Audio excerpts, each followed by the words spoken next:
The thing is, I never believed in any of that local legend crap. Not really. My dad used to tell me stories about the peach orchard out past the old Miller place, the one they say only bears fruit after you've whispered your deepest, darkest secret to the trees. That he said his grandfather swore by it, that the peaches there were so sweet they'd make your teeth ache, but only if you were truly bone-deep honest. I always figured it was just a story to keep kids from stealing fruit, or maybe some weird folk magic left over from a time when people had more superstition than sense. That was before last weekend. Before Rachel. Before him. Rachel was my girlfriend, though saying that still feels a little strange, and knew that we'd only been dating a couple of months. She was a friend of a friend from a bar in Atlanta, a graphic designer with a laugh that could cut through the thickest crowd noise. She had this way of looking at you, like she was seeing all the way through to the back of your skull, and she liked what she found there. That weekend, I'd driven us down to my family's old place in Musella, Georgia, a speck on the map so small you'd miss it if you blinked. The house was empty, my parents wintering in Florida, and I'd pitched it as a quiet, romantic getaway. A chance to get out of the city. The drive down was all golden hour light and easy conversation. Rachel wore a thin, cream-colored tank top and a pair of cut-off denim shorts that were frayed at the edges. That I kept stealing glances at her from the driver's seat, watching the way the setting sun caught the fine golden hairs on her tan thighs, the way the seatbelt cut a diagonal line between her breasts, emphasizing their shape beneath the soft cotton. She had her sandals off, her feet propped on the dash, and I found myself staring at the elegant arch of her bare foot, the perfect shell-pink polish on her toes. It was a specific, sharp kind of attraction, a low hum in my blood that made me want to pull the car over right there on the state highway. But I didn't. I just drove, my knuckles white on the steering wheel. We got to the house as the last of the light was fading, painting the sky in streaks of violet and orange. The air was thick and heavy, smelling of damp earth and honeysuckle. After we dumped our bags in the musty-smelling living room, I cracked a couple of beers and we went out onto the creaky wooden porch to watch the fireflies blink on in the fields. "It's so quiet out here," Rachel said, her voice a near whisper. She leaned against the porch rail, and the movement made the hem of her shorts ride up, exposing more of the smooth, taut skin of her thigh. I had a sudden vivid image of sinking my teeth into that flesh, not hard, just enough to feel the give of it, to leave a temporary mark. The thought was so visceral, so inappropriate for the serene moment, that I took a long swig of my beer to push it down. "Yeah," I managed. "You get used to it, or you don't. My dad always said the silence down here has a weight to it." She smiled, a slow, lazy thing. "I like it. It's like the world just exhaled." She turned to look at me, her eyes dark pools in the twilight. "So, this famous peach orchard, when do I get to see it?" I laughed. "It's just a bunch of trees, Ratch, and it's probably not even fruiting. The story's just a story." "Maybe," she said, her tone playful. "But I want to see it anyway, for the adventure. We can go tomorrow." I agreed, of course. How could I not? The idea of walking through the grove with her, the dappled sunlight on her skin, was already taking root in my mind, intertwining with that persistent, hungry feeling. We finished our beers and went inside, the screen door slapping shut behind us like a period at the end of the day's sentence. That night, in the unfamiliar quiet of my childhood bedroom, with the sounds of the Georgia countryside whispering outside the window, I learned the shape of her in the dark, and for a few hours, there was no room for any other thoughts. The next morning was bright and clear, the heat already beginning to press down like a warm hand. After a lazy breakfast of coffee and toast, we decided to make the walk to the orchard. It was about 1.5 miles from the house, down a dirt road that eventually tapered off into a narrow path worn through the weeds and pine straw. Rachel had dressed for the heat in a loose, sleeveless linen shirt tied at her waist and a pair of those same denim shorts that she'd left her sandals at the house, opting to go barefoot, and I found myself mesmerized by the sight of her feet, the delicate bones of her ankles, the way her soles, pale and vulnerable looking, pressed into the red Georgia clay. She walked with a natural hip-swaying grace, and every so often, a low-hanging branch would brush against her, and she'd laugh, a sound that seemed to get swallowed by the immense, watchful silence of the place. "It's spooky out here," she said, but she was smiling. In a good way, like something out of a Southern Gothic novel. "Wait till you see the trees," I said. "They're kind of twisted, gnarly, not like the neat orchards you see in pictures. The path opened up suddenly into the clearing that held the orchard. It was exactly as I remembered from childhood dares. About 2 acres of ancient, gnarled peach trees, their branches arthritic and sprawling. The air was different here, cooler and stiller, and the usual insect hum of the woods was muted. The trees were, as I'd predicted, bare, not a single leaf, let alone a peach, adorned the gray, skeletal branches. "See," I said, spreading my hands. "Told you, just a story." Rachel, however, seemed fascinated. She walked slowly between the rows of trees, her bare feet silent on the carpet of brown leaves and dry grass. She reached out and ran her fingers over the rough, fissured bark of one particularly large, ancient-looking tree. "It feels sad," she murmured, almost to herself, "like it's waiting for something." That's when we saw him. That he was just standing at the far edge of the clearing, where the trees began to thin out into the pine woods beyond. That I hadn't heard him approach. That he was a tall man, gaunt, dressed in faded, dirt-colored overalls over a long-sleeved shirt. Despite the heat, his face was long and pale, with deep-set eyes that were too dark to make out from this distance that he wasn't looking at us. He was just staring at one of the barren trees, his head cocked slightly to the side as if listening. "Hello," I called out, my voice sounding too loud and brash in the quiet. The man's head turned slowly, mechanically, toward us. That he didn't speak, didn't smile, didn't wave. That he just looked. After a moment that stretched on far too long, he turned back to the tree he'd been staring at, took a step forward, and placed his palm flat against its trunk.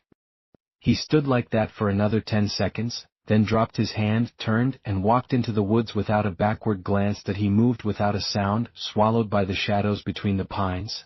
"Well, that was local color," Rachel said, but her voice had lost its playful edge. That she'd moved closer to me, and I could feel the slight tremor in her arm where it brushed against mine. "Yeah," I said, trying to sound nonchalant. "Probably just a farmer checking his land. This whole area is crisscrossed with property lines nobody remembers." I didn't believe that, not really. There was something about the man's stillness, his silence, that felt deeply wrong. But I didn't want to spook Rachel. Or maybe I didn't want to admit to myself that I was spooked. That we poked around for another few minutes, but the magic had gone out of the excursion. The orchard felt less like a romantic relic and more like a lonely, forgotten place. That we started back down the path toward the house. That I kept glancing over my shoulder, half expecting to see the tall, gaunt figure standing at the tree line, watching us go. The woods were empty. The rest of the day passed normally enough. We made lunch, read on the porch, and I tried to push the image of the silent man out of my mind. But little things started to feel off. My phone, which had had a weak but serviceable signal that morning, now showed nothing but a single bar that flickered in and out.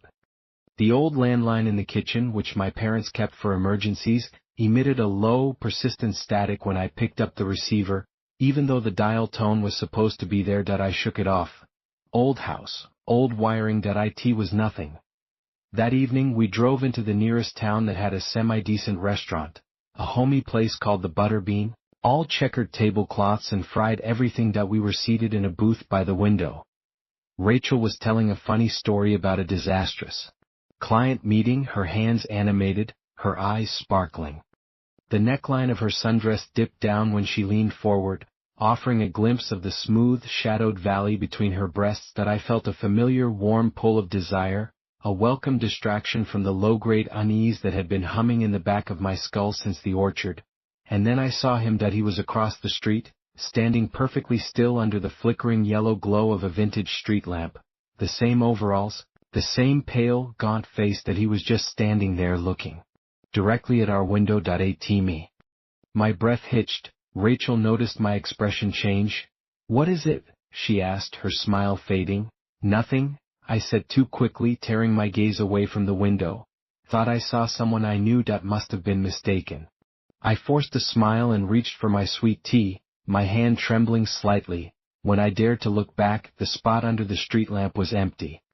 But the feeling remained. It was a cold knot in my stomach. Musella was a small town, but it wasn't that small. The chances of running into the same reclusive-looking stranger from a remote orchard here, on the one main street hours later, were astronomical. Weren't they? The food came, but my appetite was gone. I picked at my fried chicken, my senses on high alert. Every time the bell on the diner door jingled, I flinched that I kept expecting to see him walk in, to take a seat at the counter, to order a coffee and just sit there, staring that he never did that. We drove back to the house in a silence that was heavier than before. The headlights cut a lonely path through the oppressive darkness of the rural night.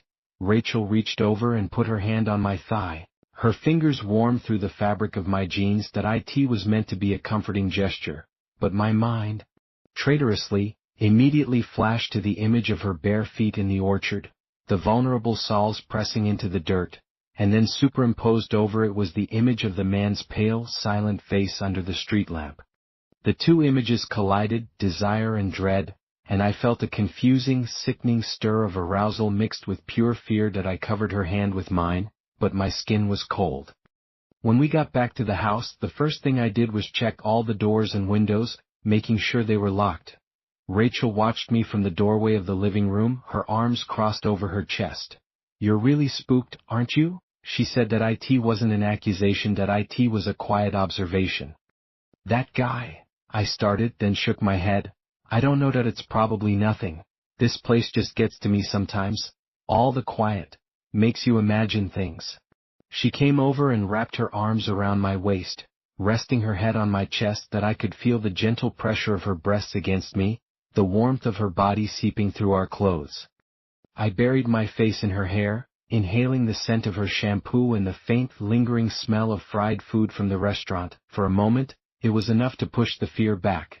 "Let's just go to bed," she whispered, her voice a low vibration against my chest. That we went upstairs. The old house groaned and settled around us, every creak of a floorboard sounding like an intruder's footstep. That we made love, but it was different. That it was frantic, almost desperate, a way to chase away the shadows in the corners of the room. That I was hyper-aware of every sound, every shift in the darkness outside the window. My focus was fractured.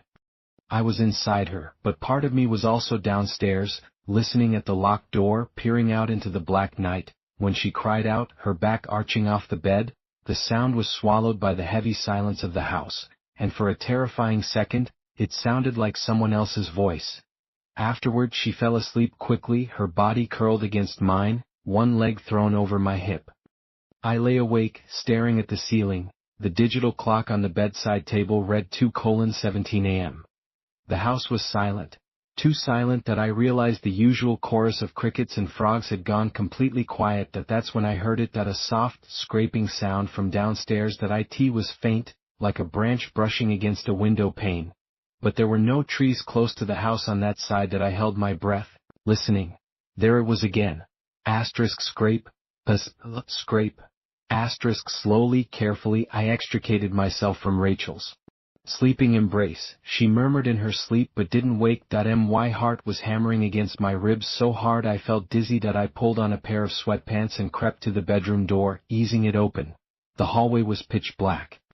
I stood there for a full minute, listening. Nothing. Maybe it was just the house. An old pipe. The wind. Then it came again. Not a scrape this time. A tap. A deliberate, gentle tapping on glass. It was coming from the living room. Every instinct screamed at me to lock the bedroom door, wake Rachel, and call the police. But the phone downstairs had been dead with static, and my cell phone, when I checked it before bed, had shown no service at all. We were cut off. The thought was a cold splash of water. I had to look. I had to know. I crept down the stairs, each step a potential betrayal of creaking wood. The living room was washed in the faint, bluish light of the moon filtering through the windows. I moved toward the big picture window that looked out onto the front porch. The tapping had stopped. I reached the window and peered out, my face close to the glass, my hands cupped around my eyes to block the reflection. He was there. The man from the orchard. He was standing on the porch, not 2 feet from the window, staring directly at me. His face was utterly expressionless, his dark eyes like holes punched in paper. In one hand, he held something. It was small and pale. It took my brain a second to process what it was. A peach. A perfect, ripe, blushing peach. He lifted his other hand, the one not holding the fruit, and very slowly he placed his index finger against his lips in a universal sign for silence. Then he smiled. It wasn't a friendly smile. It was a grim, skin-stretching motion that showed too much gum, too many teeth. It didn't reach his eyes.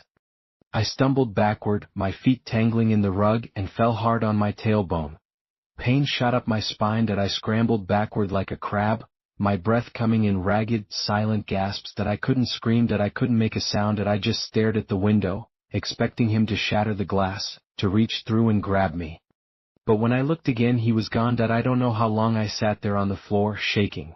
Eventually the paralyzing fear receded enough for me to crawl to the front door and double-check the deadbolt. That it was locked. That I checked every window on the first floor.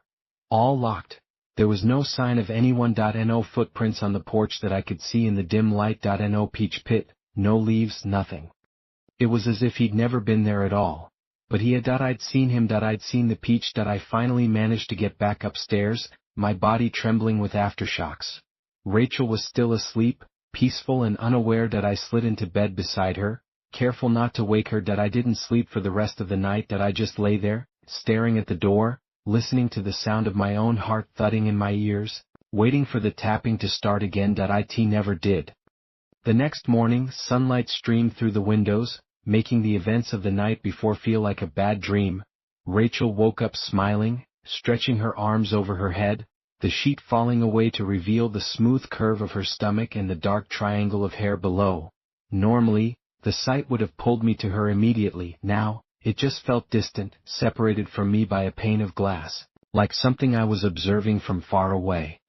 "You okay?" she asked, noticing my silence. "You look like you didn't sleep at all." "I didn't," I admitted, my voice hoarse. I thought I heard something last night. Went downstairs to check it out. Spooked myself, I guess." She sat up, concerned. "What did you hear?" I almost told her. I opened my mouth to describe the gaunt man, the peach, the silent smile. But the words wouldn't come. Saying it out loud would make it real in a way that